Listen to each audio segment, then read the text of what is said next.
Morning, morning, morning, morning. Elvis morning. Right, I need to just quickly tell everyone. So I forgot. I always forget. I don't know why. I always forget. It's Louis in the UK. It's near Bristol in southwest UK. The name of the channel is Defending Elvis Presley. Fans Want the Truth. I think the name says exactly what we're doing. Right, let's have a look. Let me just tell everyone. Okay, live now. Let's have a look. So yeah, our Defending Elvis Presley Louis Daily live streams Facebook page doing really well. Really well.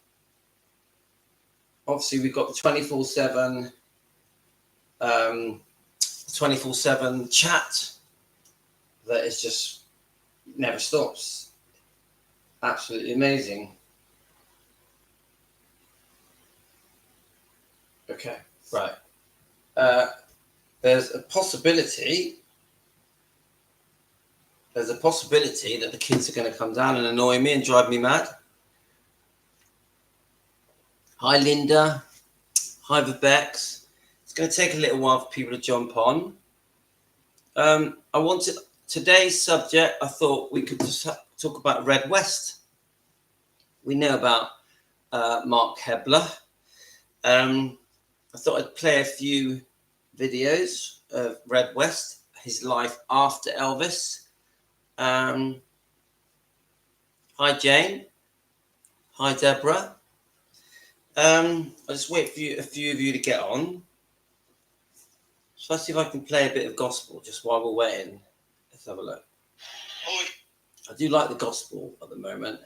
I've been listening to gospel this morning. I'll get copyrighted, but let's find a short bit. The king sings some gospel. Yeah, he does. Right.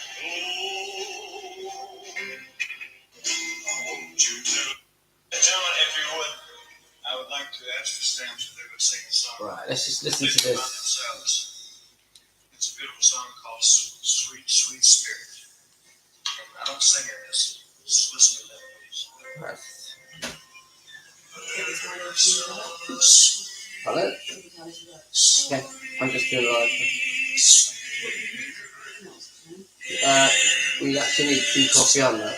You know, they sell it all they sell it all in the garage.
Beautiful. Beautiful.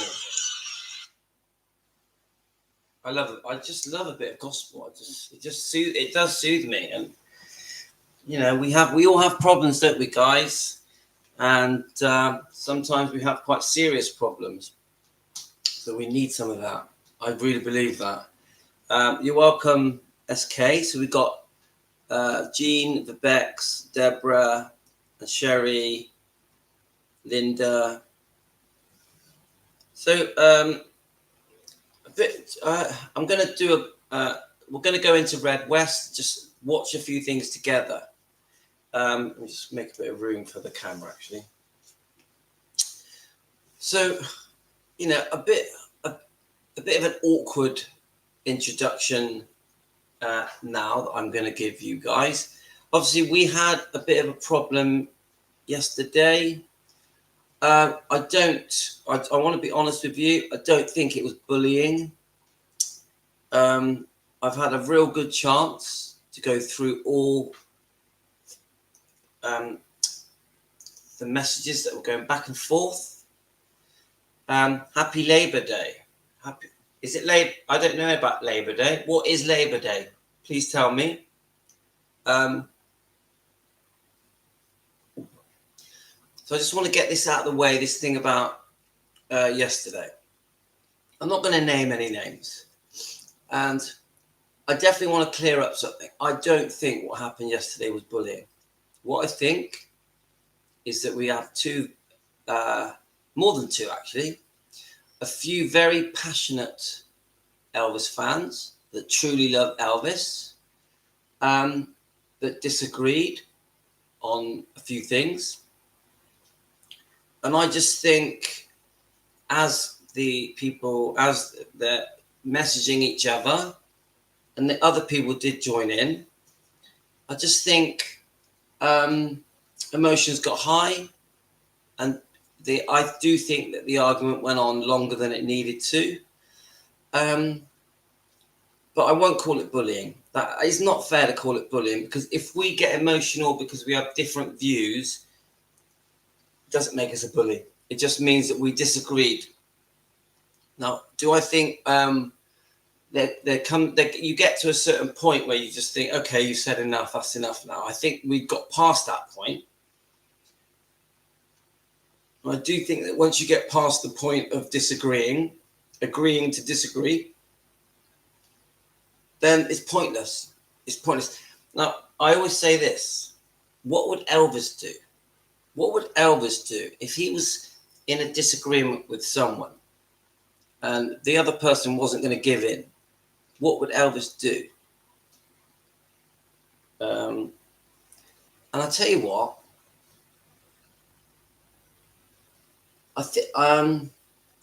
You tell me, guys. I think he would let it go. I think he would realize to just understand the other person's point of view and maybe just let it go. I really do think that. I don't think he'd push it. I don't think he was that kind. Was he? Do you think, guys? Yeah. So you guys, we're not going to always agree on our opinions. Yeah. And many times I jump up and disagree with people. Definitely certain subjects, I will jump up and say, no way, no way. Now, I never mean that in a rude way. I don't do that to argue. I do it to I have my line. Yeah. My line is that we're here to defend Elvis Presley. That's what we've become. Even though I used to be something else, I used to be a channel that made mini documentaries about Elvis, shorts and wides. I had different views on people like Priscilla and the Memphis Mafia. We have evolved through your comments, because 100% I've always said to you guys, your comments turned me into defending Elvis. I had a moment, it wasn't that long ago, 3 months ago, I think it was, when I started thinking, I'm missing something. I need to go back and start doing more research.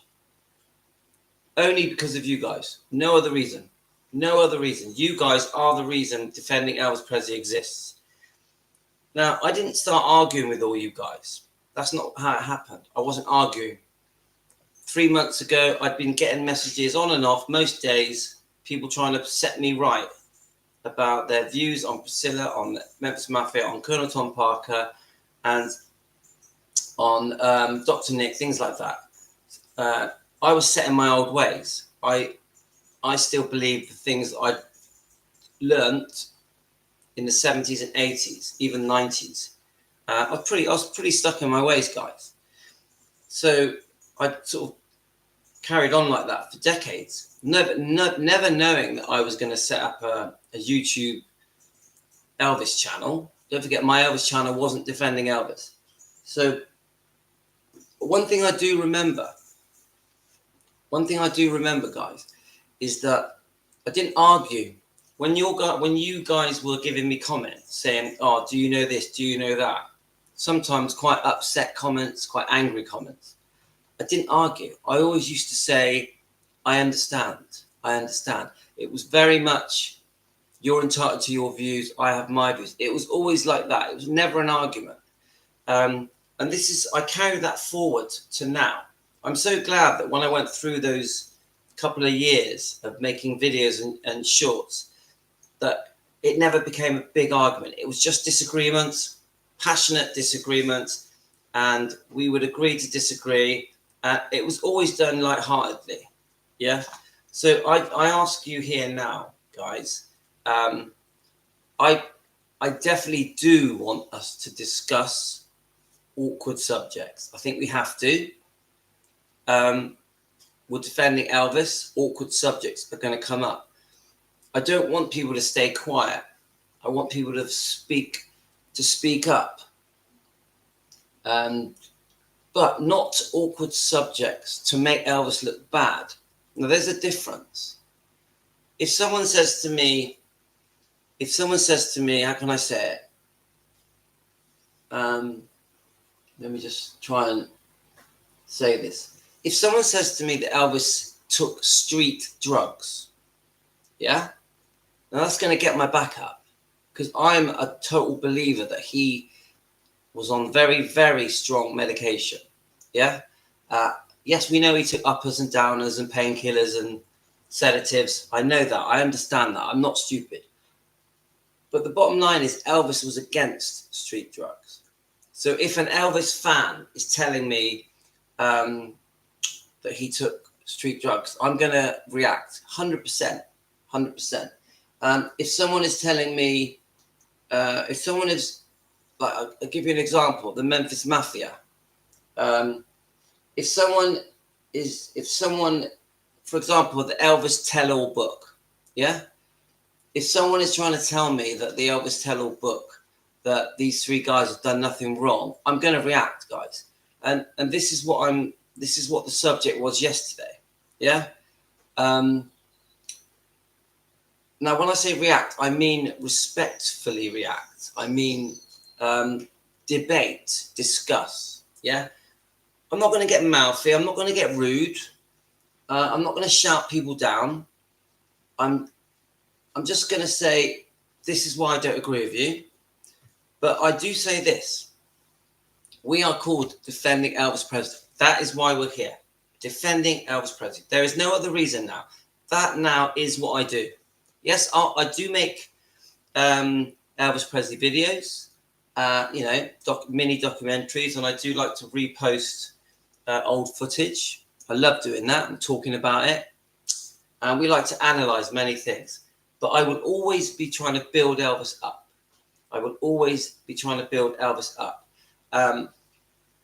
Elvis, I've got, Elvis can trust me. I won't make him look bad. Yeah? I think almost all of you are like that. That Elvis can trust you and you won't make him look bad. So my answer, and I'll end it at this, is if anyone on our channel defending Elvis Presley in any way makes Elvis look bad, they're not welcome. They are not welcome. Now, So, of course, if someone is saying things that make Elvis look bad, they're going to get a big reaction. They're going to get a big reaction, guys. And this is why I don't think what happened yesterday was bullying, because I've read all the comments. It was not bullying. Yeah, it was.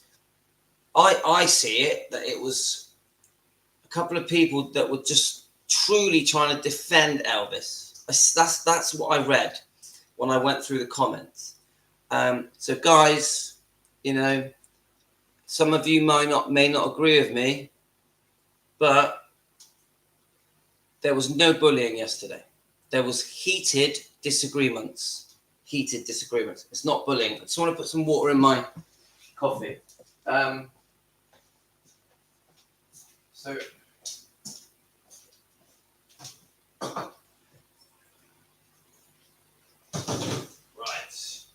let's make this coffee.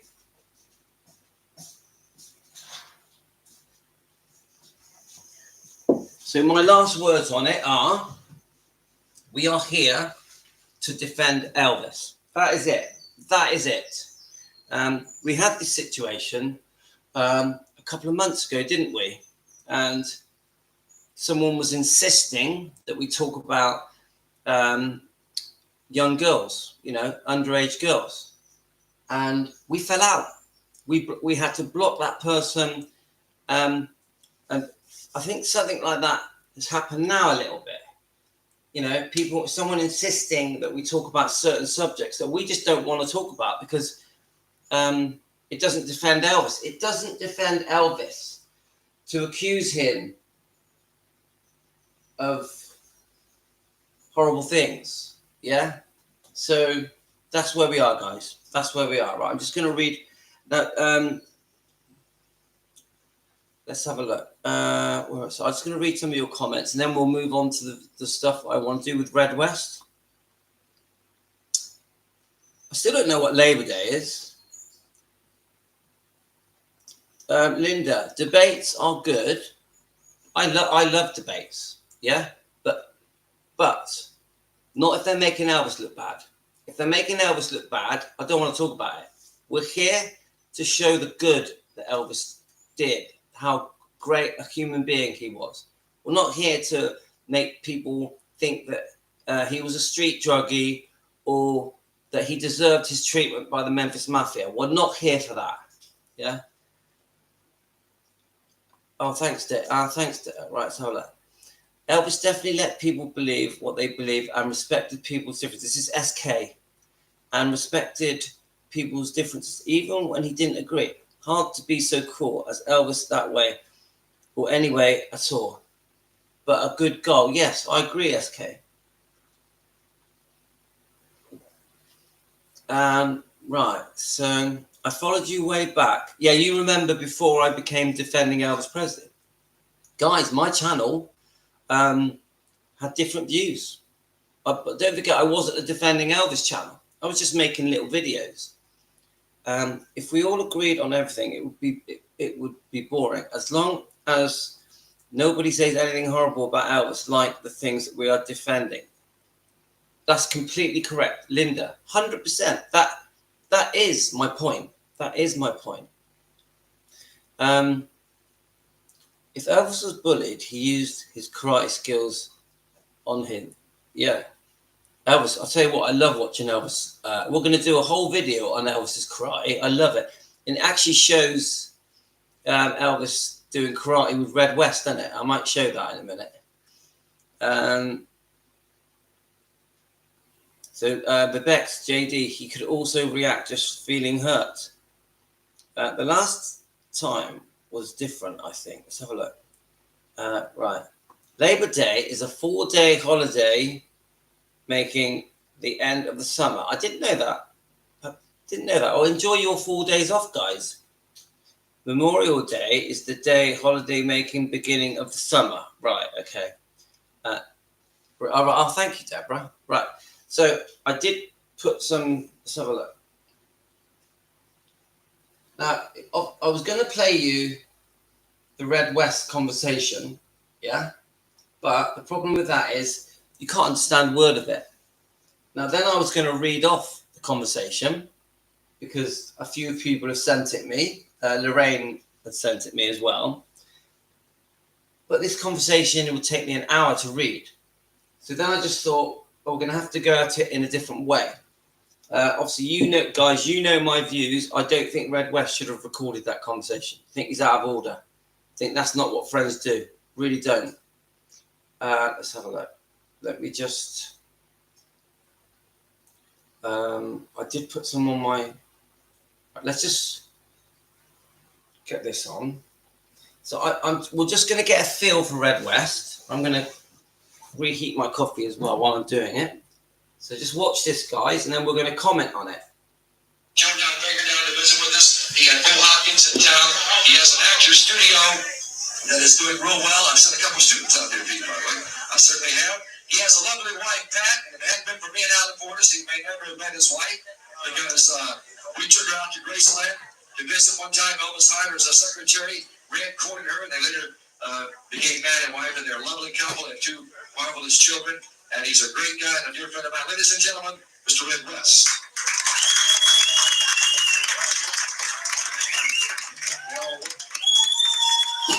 Thank you, George. I'm sorry I'm late. It's been a busy day.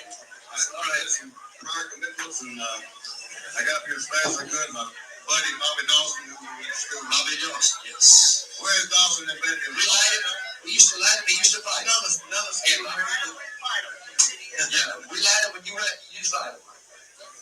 But, yeah, we had a prior commitment with them, and before that, had another commitment. Didn't have enough hours in the day, but I'm glad to see all these Elvis fans here. Keep it up. And we've all got a lot of years, a lot of great stories, you know, to share with everybody. It was a good life. I'm sorry that it ended the way it did, but that's the way life is, you know, sometimes. But he was the greatest, always will be the greatest, and the best friend I ever had. So I'm glad to be here, and we'll be here the rest of the night. Red, a lot of people want to know, what are you doing these days? I just really touched on it briefly. If you bring up to date what Red West is Well, like. I just finished, there's a movie coming out called Gun and Bed Loose Handbag. We did it in Oxford. That's being a lot of promos around town. And I just got back from Hollywood. I did a thing, Joseph Wambaugh, who wrote Onion Field. And Choir Boy, the ex-police student that became a writer. I just finished the movie with him. Okay. Right, I just want to comment on that bit. Let me just check your comments. Best friend he ever had. Red was manipulating him in that call. Told him in that call that the book was only going to be good things, while Elvis is telling him, and he is still there for Red and his family. Right, Melissa, I did watch. I watched the phone call this morning. Yeah, I watched it on YouTube. I agree with you. Melissa. Now, whilst I quickly warmed up my coffee, I was listening to that section. Now, the way that I don't like, you see the way he says, you know, I'm sorry how things turned out. Then goes on to boast about his new career as an actor. Yeah? So let me just listen to that bit again. Let's hear it again. Years, a lot of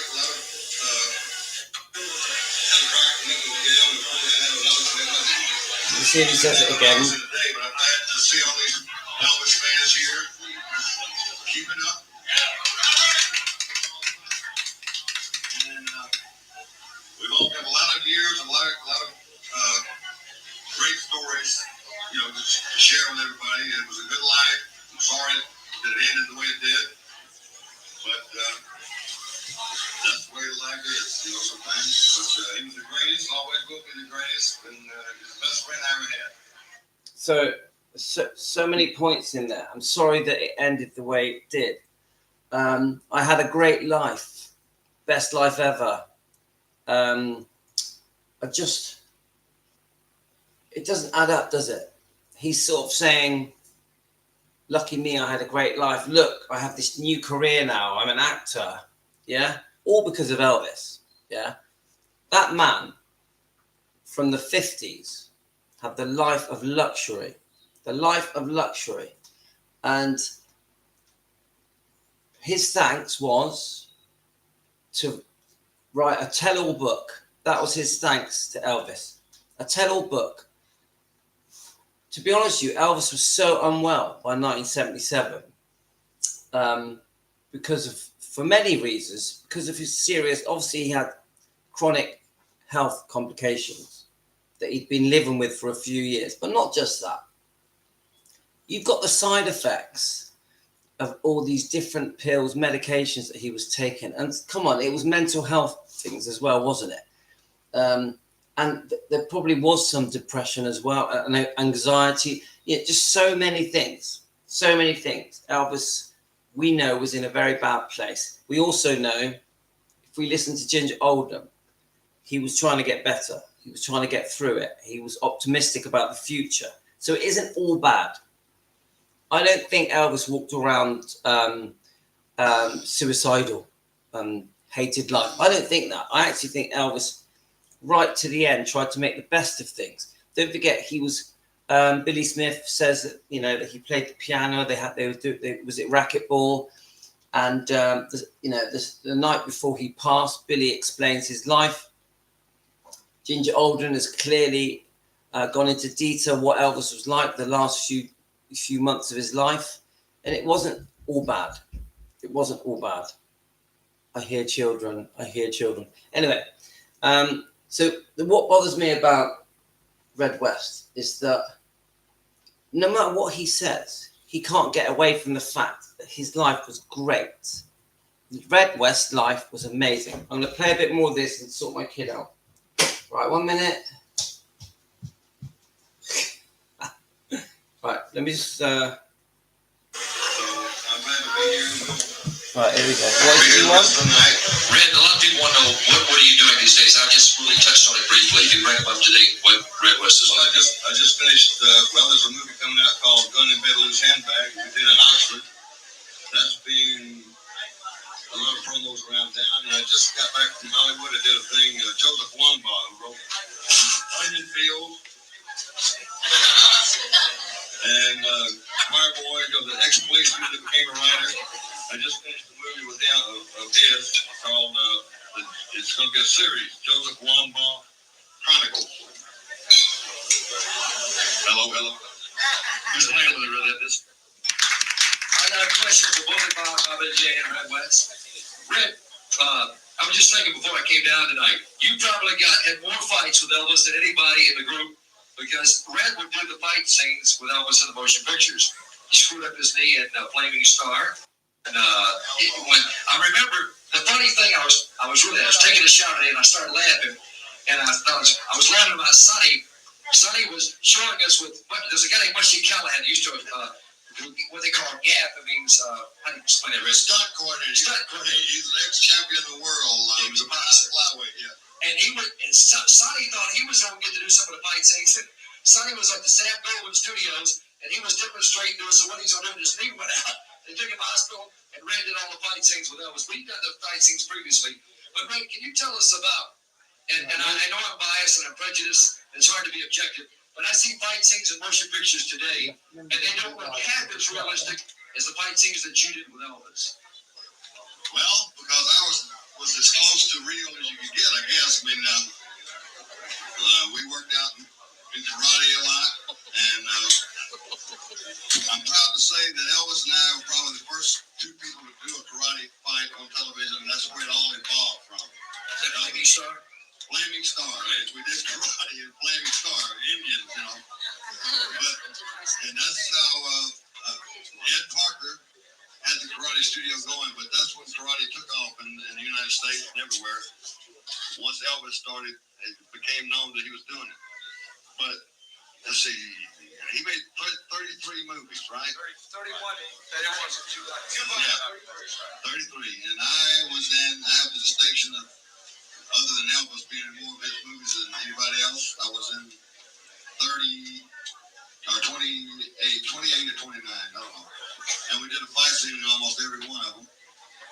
and I've got the scars through the funniest thing we ever did on Flaming Star. Of course, we had horses, and I just broken my elbow doing a fight scene with him. Had it cast, and I'm riding by on this horse, and had never thrown a lasso in his life. And he just happened to have a rope. And I'm coming back with this big quarter horse. He threw this rope out and went right around my neck. And the horse and I pulled the horse back. I wasn't about to come up with the horse with this broken elbow. But my tongue had to shoot out a foot, the horse's tongue shot out a foot. We stopped. It was frozen. He couldn't believe he lassoed me, and he just stayed there looking at it with this rope.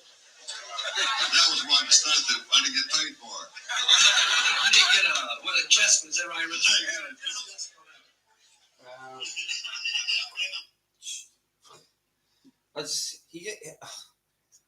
It confuses me because he spends all of the time boasting about how great things were and his different acting roles and the karate, and he mentions the Flaming Star. I just see, when I listen to Red West, I just hear a man that had a brilliant life, but then right at the end of it, betrayed Elvis. I really believe that. So I'm completely against that book. That book should never have happened. I really believe that from the bottom of my heart. So I'm just going to go through some of your comments.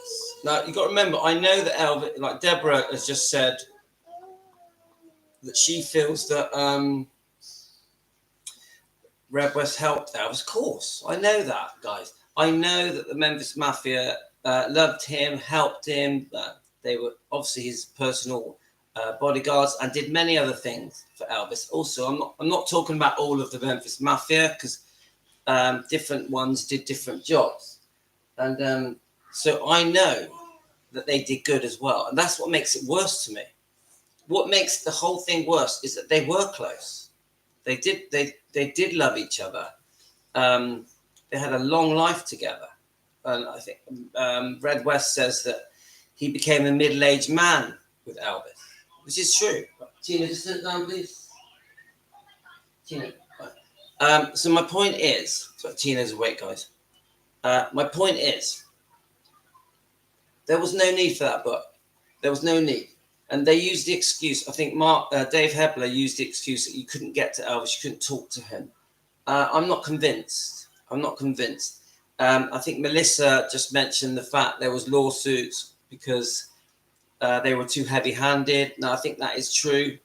But I just find it difficult that these people that I think at the end betrayed him, but then went on to have very full lives, making money off his name, making money off the friendship they had with him.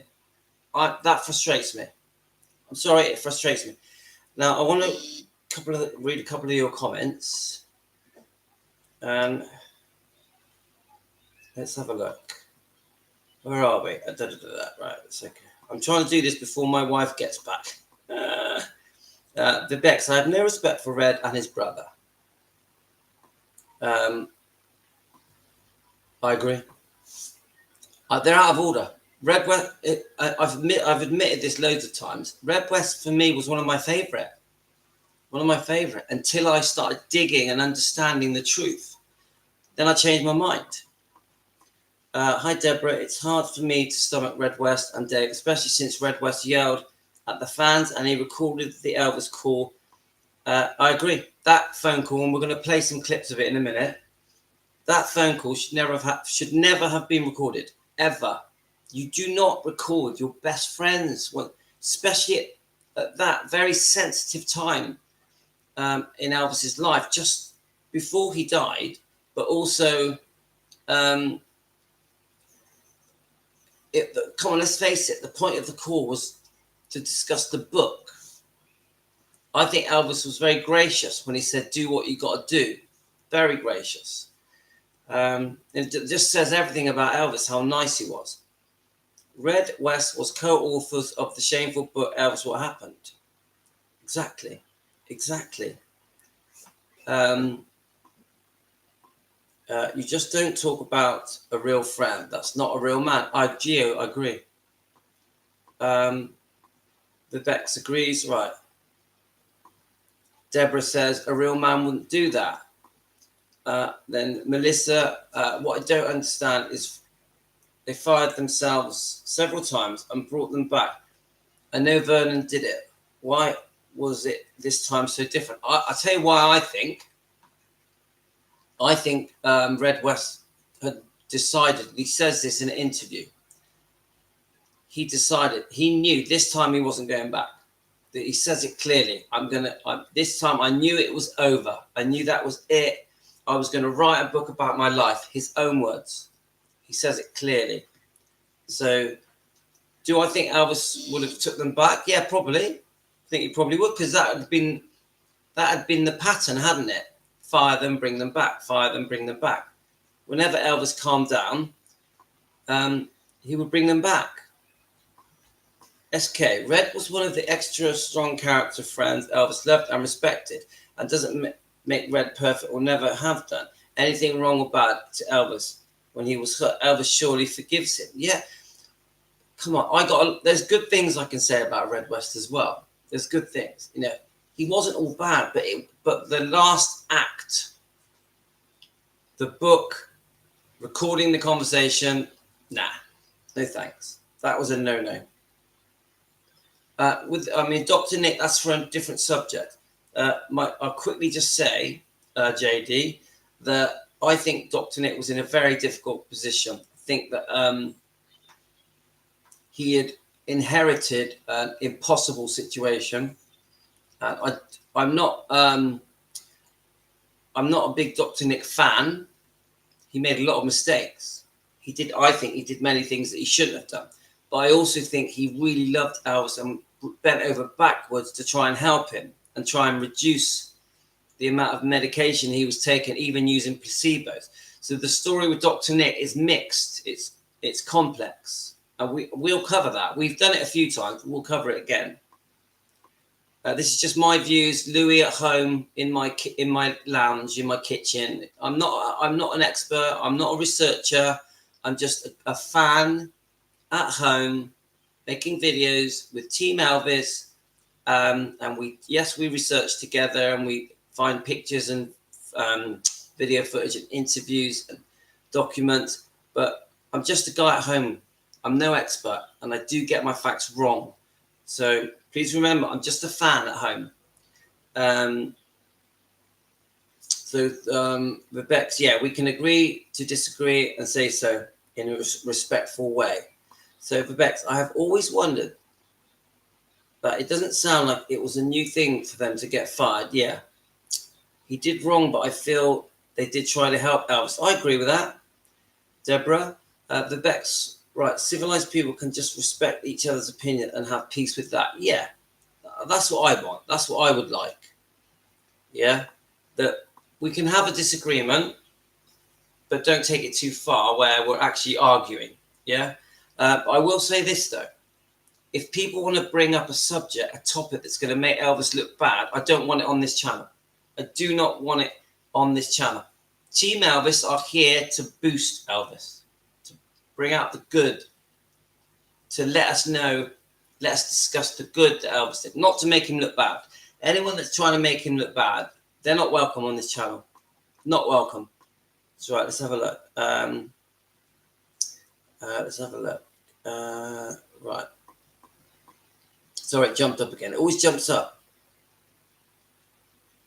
So, Melissa, I've read several reasons. One being Sonny and Red are getting into many physical fights, causing lawsuits.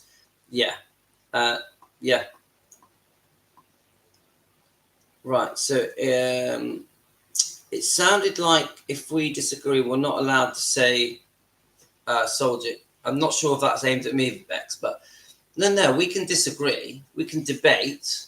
Yeah. We do. In fact, we do. We regularly have different opinions, but I won't bring up topics to make that just blatantly make him look bad. I won't do that. Remember, the name of our channel is Defending Elvis Presley. We are going to do that. We're not going to trash Elvis and then argue about it. It's not going to happen. Not on this channel. It will not happen. Right. I agree that he did, but he also tried to help him. Sometimes I think the nurses didn't do their jobs. I mean, that's a whole subject in itself, isn't it? With the nurses, is it Marianne and Tish Henley? Friend, don't do that to each other. I don't like any of the Memphis Mafia. They all hurt Elvis for no reason. I would never write a book. I don't think they were all bad, Teresa. I think many of you have told me that Charlie Hodge was good, Larry Geller was good, Billy Smith, but some of you feel that Billy Smith changed his tune a bit as the years went by. Again, I'm no expert. The book was out of spite and never should have come out. I agree, Colin. They were bitter and angry, and they've admitted it. They were bitter and angry, and I've seen them admit it. Red West and Sonny. I class Dave Hebber as a bit of a newbie, to be honest with you. I think he came along later, didn't he? Linda, yeah, I think they were angry. Written out of pure anger. I'm hungry. Yeah, in a minute. I'll make you some Weetabix in a minute, yeah? No. What do you want, mate? I want the thing. The what thing? That thing. What thing? There's Let's have a look. Oh, I know. You want some... Yeah. Right. Right, I'll just read these comments. Let's have a look. Deborah, there's a lot said that Dr. Nick tried to change... I want spaghetti. You want what? Let me... Right, I'm going to put this on here. I'm going to sort him out. Come back. Read these comments. Let's see what he wants. Right. Right. Let's have a look. I actually found a few things that I wanted to play you guys. Right, I'm going to put this back on so I can make him his breakfast, and then I'm going to come back. Fred, the question is, for the audience, did you ever actually hit Elvis? I might say Never. He hit me. he hit you. I never, no. But proud to say I've never hit anybody except Conrad. I grazed Conrad in Wild Wild West once, but I just got his attention. I've never hit Elvis.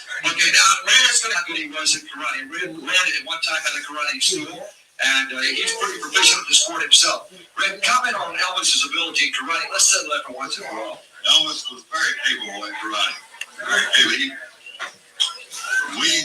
When he wasn't on stage singing in Las Vegas, we were upstairs. We even had a class upstairs with Richard, and everybody can attest to. We had classes up there. Everybody had their keys on, and we lined up and went through our collars, went through the things. And he would do demonstrations every night. Whoever was up there, Ann Margaret, Tom Jones, anybody. We went into karate, and then he went into singing. That was his two favorite things, singing and karate. And we must have logged at least 4 hours a day in karate. That's not your question? What is your question then?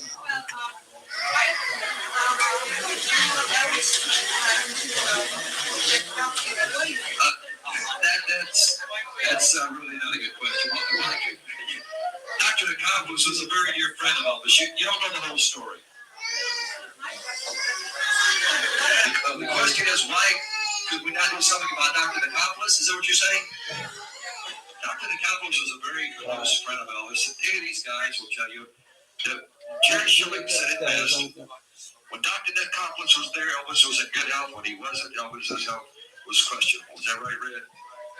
That's right. There was a lot of doctors other than Dr. McAlpin. That's okay. Well, let's go on to something else. Shh. He was singing the national anthem and forgot the words. Because I always had this little gun there. You stupid. There wasn't anything personal against Robert Gillette. Yes, sir. You're over here. The letter by Wayne Newton. The letter by Wayne Newton, where Elvis supposedly Billy wrote some notes and threw it in a waste can. Read, somebody found it. Later on, they put it up for auction, and then Wayne Newton got a hold of it and had a guy work with him on the lyrics, and he wants to know the validity of the letter. Well, I can't say, but let's just say this: it sounds very far-fetched. Okay. All right. That's a good answer. Okay. Okay, Chris John. Yes, over here. Listen, I think he and Charlie, the three of them, composed a song together. You'll Be Gone. You'll Be Gone is a song. The other songs that you see on this name, Right. Okay, sorry about that. My son was giving me a bit of grief. I think he's okay now. Right, let's see. Let's have a look. I got to try and do this before my wife gets back. The kids are all upstairs. There's 4 of them upstairs. Let's have a look. Where are we? So Colleen, the book was done out of spite and never should have come. Written from pure anger. Linda, I think they were definitely angry. There's a lot said that Dr. Nick tried to change the contents of the meds for the sugar and water, and which Elvis realized in the end. And if you're in massive pain all over, you feel like you need to stop. And I've read about that. Right. Deborah, may I ask for the prayers for everyone? My husband took a turn for the last night and the worst, and he is still in hospital. Thank you, Eugene. Oh, we send you love. We send you love. From Team Elvis, all of us together, we send you love, Gene. So then we've got, yeah. If Elvis told me things, I would never tell anybody what else Elvis had told me. If I was not for Elvis, there would be nothing. That book, yeah. They owe Elvis a lot. They owe Elvis a lot. Elvis was gracious during the whole court, and Red was straight out of line to him.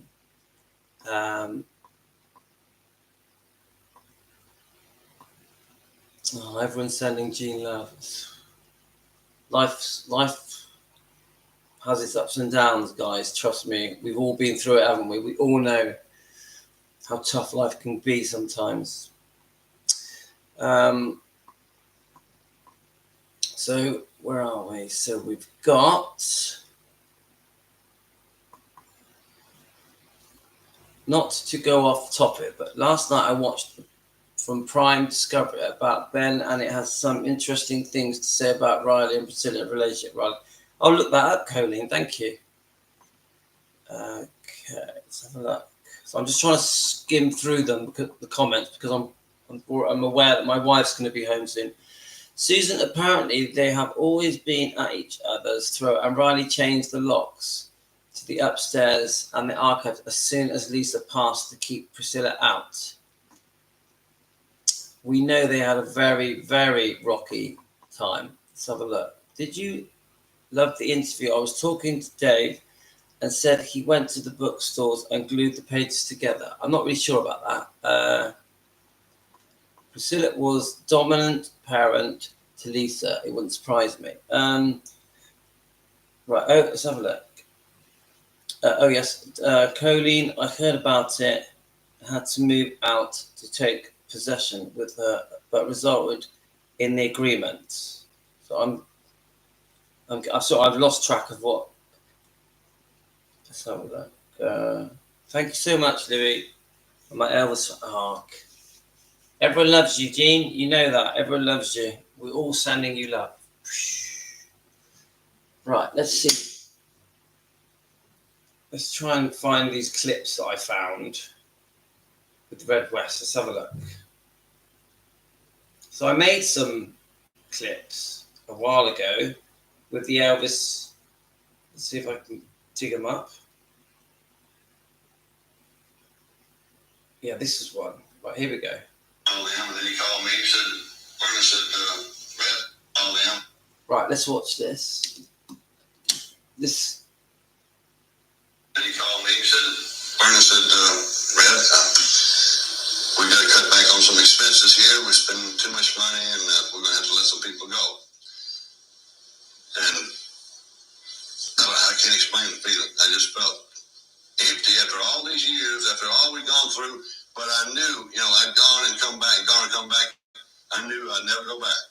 I knew this was it. It was over forever. I grew up with Elvis Presley. I grew up and became a middle-aged man with Elvis Presley. And then all of a sudden, it's over. I knew the drugs had him, and they were going to get him, and there was no turning back, and I felt sick. And I said, I'm gonna write a book about my life story, with Elvis.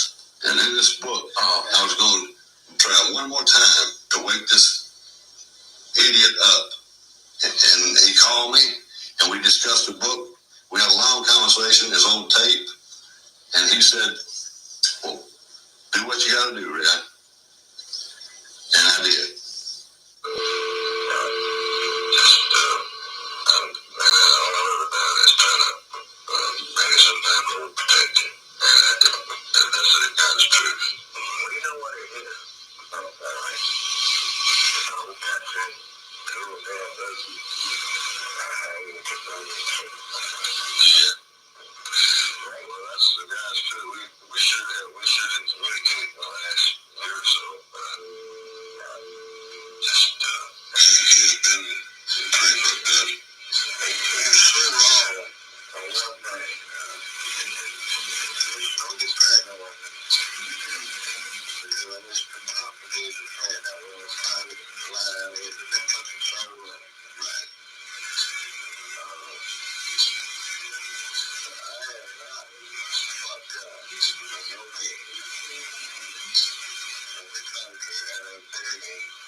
So, I mean, it's quite heart-wrenching, isn't it?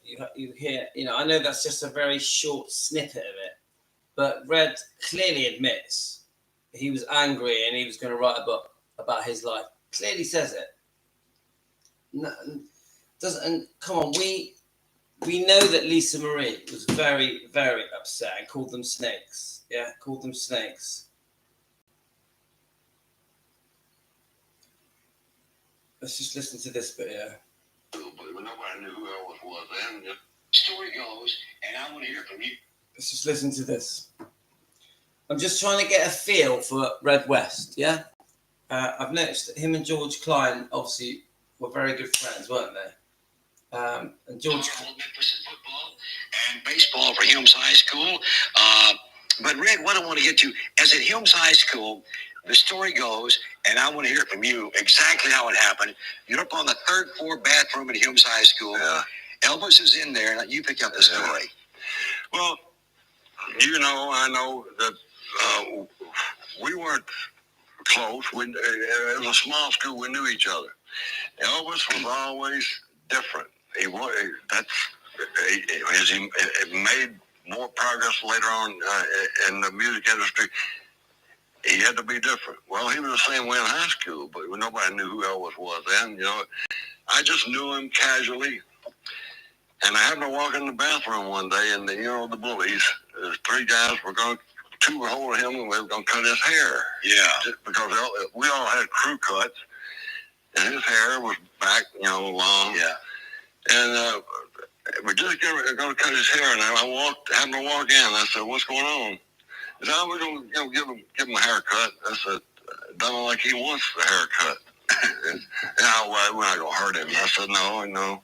If you cut his hair, you got to cut my hair. And I had a crew cut. And I said, I don't think you can do that. And they saw that I was serious, and they backed off. And that was it. That was really the bonding of you and Elvis. Yeah. He never forgot that. No, I know he didn't.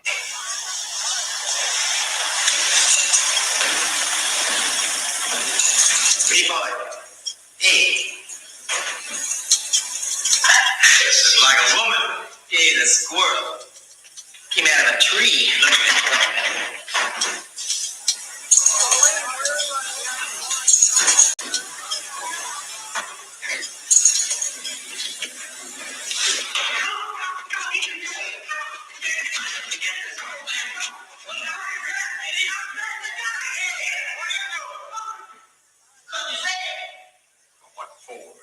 Coach Boys wants to go.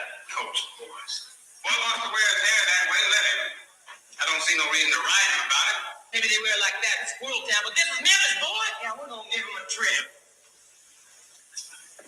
That's just fine. See, you cut his hair. You're gonna have to cut mine too. And that's a whole different development now, isn't it? Now, go on, get out of here.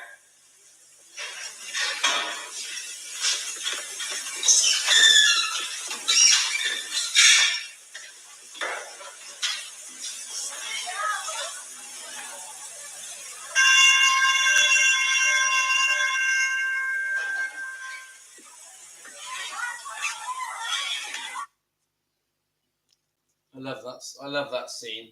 And I have a think because I would have watched that scene when I was a little boy. Yeah, maybe I was. Let me just think. I was probably a teenager when I watched that scene, and it's probably that scene that endeared me to Red West. I always felt Red West was my favorite of Elvis's friends and bodyguards. So, you know, like a few of you guys have said, they did love him. They wanted to help him. Of course, they had concerns, serious concerns about his medication and the amount he was taking. You know, I'm not trying to whitewash Elvis. I know Elvis abused his medication, abused the pills that he took. It's so obvious. Come on. He got so unwell so quick. And it all just caught up with him, didn't it? But I don't think the book was the answer. I don't think. Now, if Elvis had passed away in the same way and they did not write the book, I think the fans there would have been much more love for some of the Memphis Mafia, much more. I think many of the fans were very bitter towards certain members of the Memphis Mafia, not all of them. So if I could turn back the clock and that book had not been written, I would do it. Because I think it harmed Elvis. I think it gutted him. I think it broke his heart. I think one of the guys,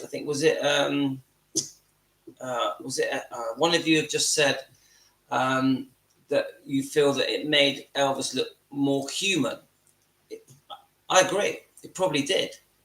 But should it have been written?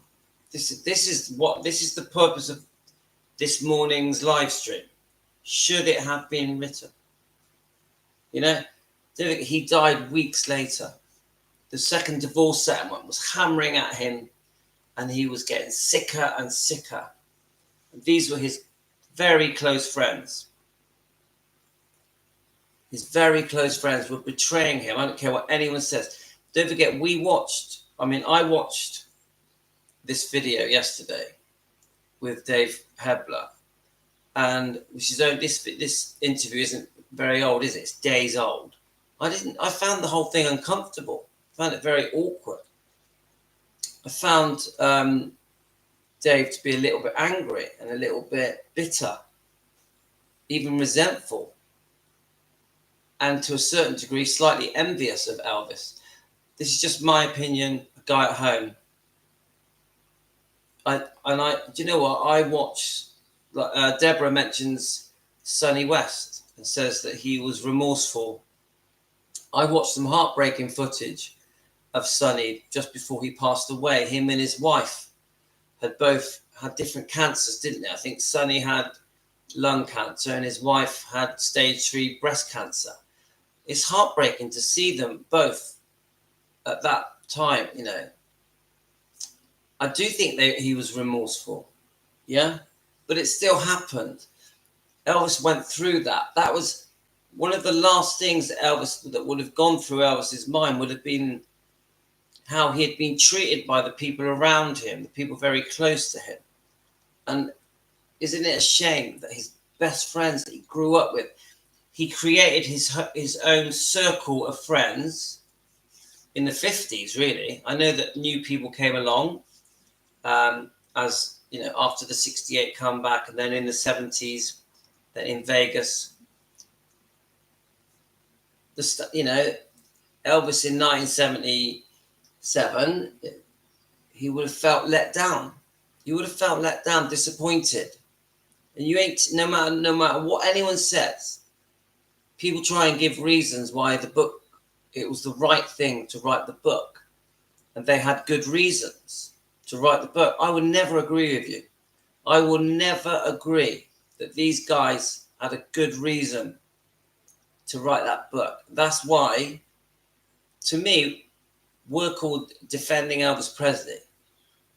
Anybody that says to me that writing that book was the right thing to do, and they did it to help Elvis, are not Elvis defenders. I really believe that, because even if someone says to me, even if someone gives me 10 reasons why it was the right thing to write the book,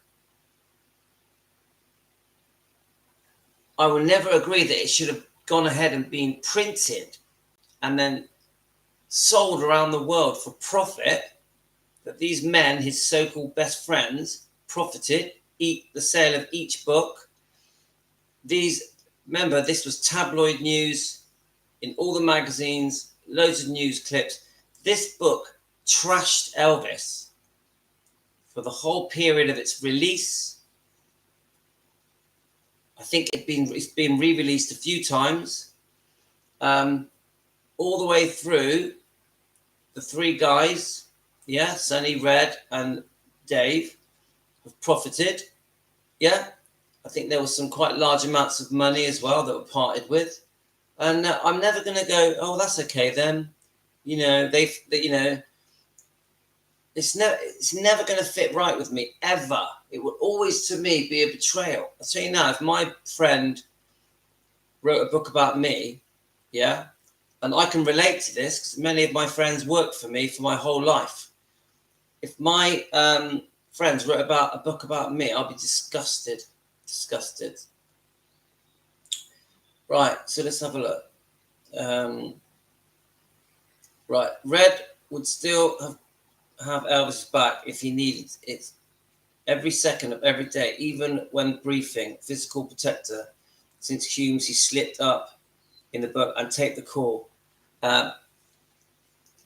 Well, I've had information, SK, that Red also bullied Elvis at Humes High before that very famous story that we know, stopping the bullies from cutting his hair. So it's not as clear cut. It's not as clear cut as you think. There's more to it. Dave held grudges for so long. Elvis did so much. Every day, Elvis had a beautiful heart, and there was no reason to write the book about Elvis. I agree.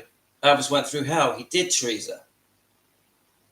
Yeah, it just shouldn't have happened, Linda. That's right. A friend that betrays you was never a real friend to begin with. That's right, Gio. And I've had it in my life, guys, so I understand. I was reading it as a child, grieving of Elvis, and it was upsetting to read something I felt must be lies, because Elvis wouldn't have been like that in my mind. I agree. Billy is very close to Elvis, but the Billy situation is a complex story. There's more to it. I'm just finishing up now, you had to be around when the book was being released. It was massively scandalous regarding his private life. Elvis must have been gutted inside, a man who fought so hard for his privacy. Yeah, brilliant comment, Tracy. Thank you, Tracy. Imagine your friend who trusted and loved you betrayed you. I don't blame Lisa that she hated them. I would feel the same way. Me too. And she did hate them. That they say it was sensationalized, but they must have had the final say before it was published. It would never convince me that it was made worse than what they meant. I agree. Fully agree with that. They try and blame the publishers for over sensationalizing it to make it more tabloid and more sellable. I don't care.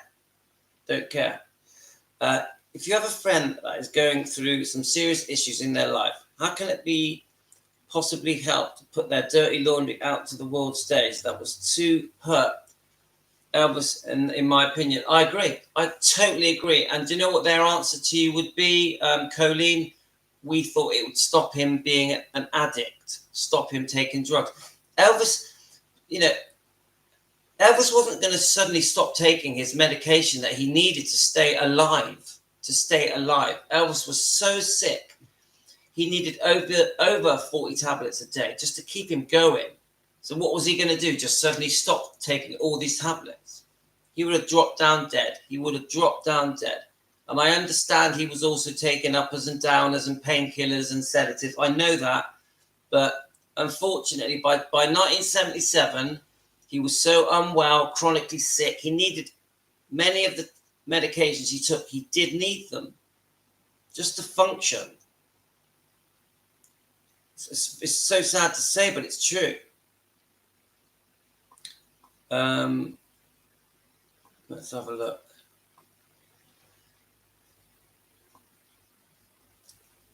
Yeah, they were never true friends. Well, I think some of them were true friends, and that's what makes it even worse. I think they did love him. That's what makes it worse. This is why it's a betrayal, because they were once true friends, then became betrayers, if that's the right word. Right, bye, Helen. You take care, Helen. We're finishing up now anyway, guys.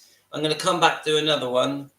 Let's have a look. Steve Delvany was a writer for the National Enquirer. He knew how to make book exciting. I wonder why the boys accept him to help them. That's unacceptable to me. Once they made up their minds they were going to make money, that was it. Tracy, they were cowards in the end, trying to backtrack in interviews for all the betrayal. It's true, guys. So he was a gossip columnist. They were mad and hurt and they were fired, so they lashed out. They weren't trying to save him. That isn't even logical. I agree, Melissa. I think all of them regretted it. I know they didn't all admit it, but I do think they regretted it. Come on, it tarnished their lives till the day they died. They were getting hate letters till the day they died. Dave Hebler still gets hate letters now. Come on. Dave might be too proud to admit that it was a massive mistake and that it should never have been done. Because I watched that interview and he doesn't show any regret. None. No remorse. He gives excuses all the way through that interview. It's over an hour, isn't it? Is it an hour and 40 minutes? He gives excuses for his betrayal. I don't like it. And then spends the rest of his life making money off it. It's not good. Yeah, money hungry. You don't betray someone at the world stage if you love them. Big time, Tracy. For sure, that book was a brutal betrayal. Red's ego, pain in the life he knew was crumbling away, is very human. Doesn't make what happened pretty all right. Just very human. I agree with that. The dark side of human nature. Yeah. The dark side. Yeah. Hi, Louis. And I just listened to Red's recording. I feel Red was deplorable for recording the socials. Yeah. Rosemary, hi. Yeah. I agree. Come on, who records their friend? Who does that? I can't even imagine doing that.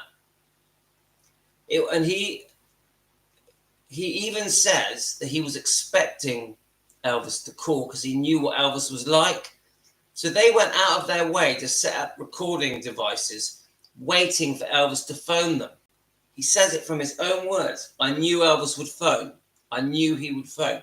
So this was pre-planned, premeditated recording of Elvis's voice talking. A very private conversation. And Elvis had no idea that he was being recorded. Zero. Come on, guys. How can that be right in any way?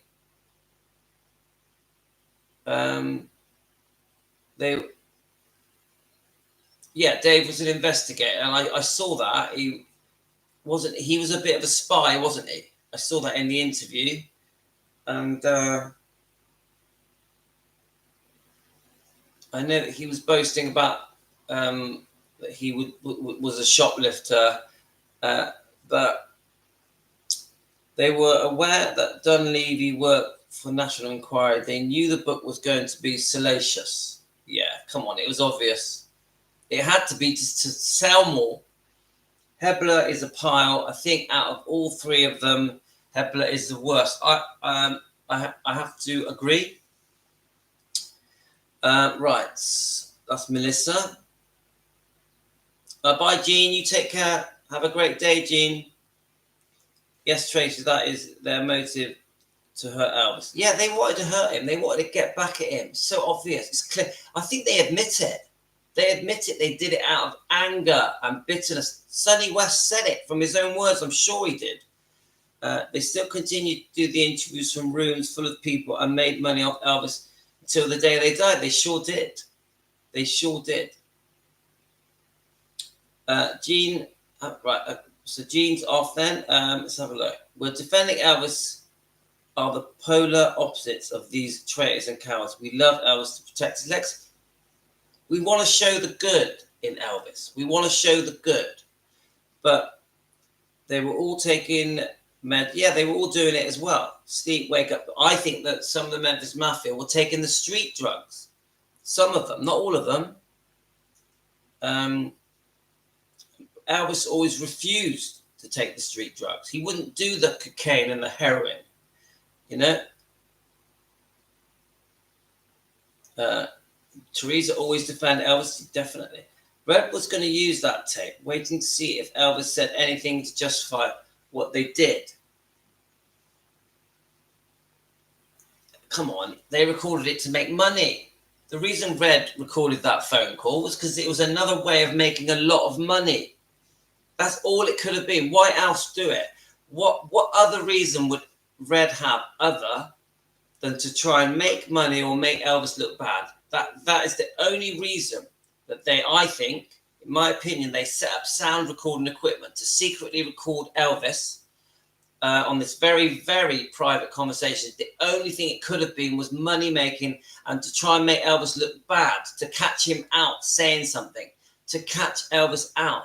But they didn't win, did they? Because Elvis, through that whole conversation, is a perfect gentleman. I repeat, Elvis, through the whole conversation, was a perfect gentleman. They didn't catch him out because he's such a good-hearted, kind man. He basically said, do what you got to do. Do what you got to do. They didn't catch him out. If anything, that conversation makes Elvis look good. It makes Elvis look good. Elvis was a true gentleman and a true friend. A true friend. You know. Right. So Trey says, I have no sympathy for them, but the vultures right up to their... I agree. None. Remember, this is the people that wrote the book. Right.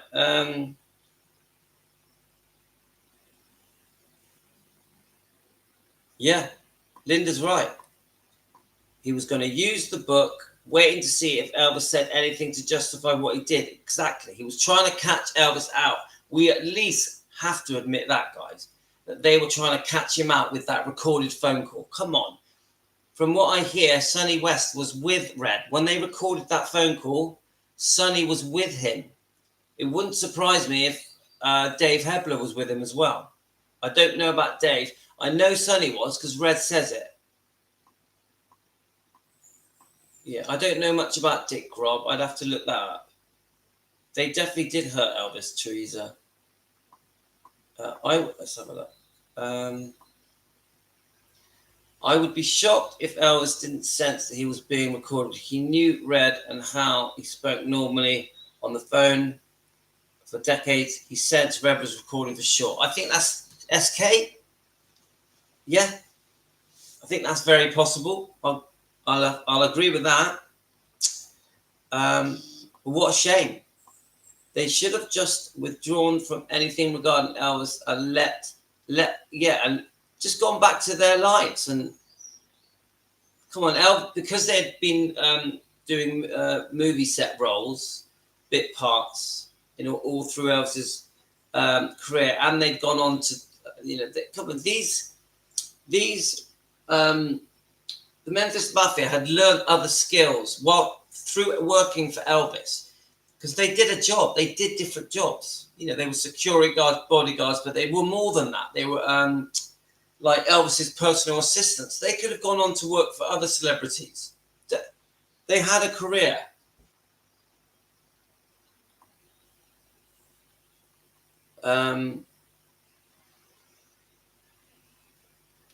Right, so Coley, Red wanted to say something big so he could make a fortune off it. I agree. They all thought they were going to be minted for the rest of their lives. Well, in a sly way, they were, weren't they? Because they just used his name to carry on making money literally till the day they died. Yeah, Linda, trying to catch him out.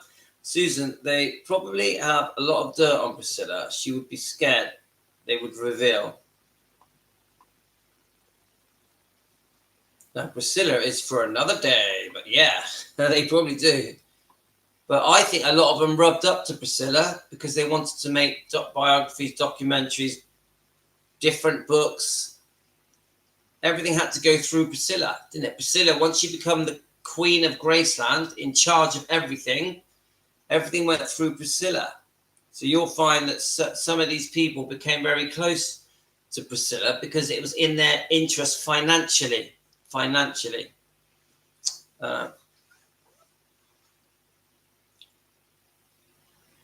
Right, so Priscilla was afraid of them because she knew way too much dirt on Priscilla. Yeah, it's probably true.